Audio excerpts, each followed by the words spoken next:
Collector એસ.કે. પ્રજાપતિની અધ્યક્ષતામાં જિલ્લા કક્ષાનો કિસાન સન્માન સમારોહ ગણપત યુનિવર્સિટી કૃષિ વિજ્ઞાન કેન્દ્ર ખેરવા ખાતે યોજાયો. કલેક્ટર એસ.કે. પ્રજાપતિની અધ્યક્ષતામાં પીએમ કિસાન સન્માન નિધિ યોજના અંતર્ગત જિલ્લા કક્ષાનો કિસાન સન્માન સમારોહ ગણપત યુનિવર્સિટી કૃષિ વિજ્ઞાન કેન્દ્ર ખેરવા ખાતે યોજાયો હતો, જેમાં 15 લાભાર્થીઓને વિવિધ સહાય યોજના અંતર્ગત રૂપિયા 9.26 લાખની સહાયના હુકમ વિતરણ કરવામાં આવ્યા તેમજ ખેડૂતોને સન્માનિત કરવામાં આવ્યા હતા.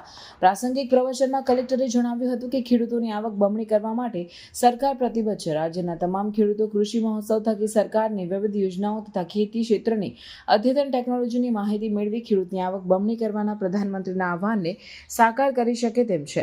ખેતી વિષયક વિગતો પૂરી પાડતા કલેક્ટરે ખેડૂતોને વધુમાં જણાવ્યું કે ટામેટા ઉત્પાદનમાં રાજ્યમાં મહેસાણા જિલ્લો પ્રથમ સ્થાન ધરાવે છે.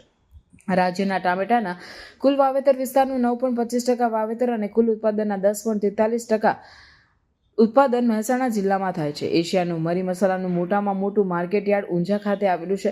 પશુપાલન જિલ્લાના ખેડૂતો માટે ખેતી સાથેનો મુખ્ય પૂરક વ્યવસાય છે.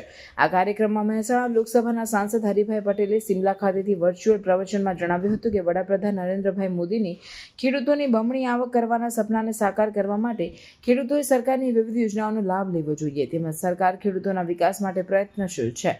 આ પ્રસંગે કૃષિ વિજ્ઞાન કેન્દ્ર ગણપત યુનિવર્સિટી ખેરવાના વૈજ્ઞાનિક ડોક્ટર આર.એ. પટેલે તેમજ આત્મા પ્રોજેક્ટ ડાયરેક્ટર તેજલબેન શેઠ અને ગણપત યુનિવર્સિટીના પેટ્રોન ઇન ચીફ અને પ્રેસિડેન્ટ પદ્મશ્રી ડોક્ટર ગણપતભાઈ પટેલે પ્રાસંગિક પ્રવચન કર્યા હતા.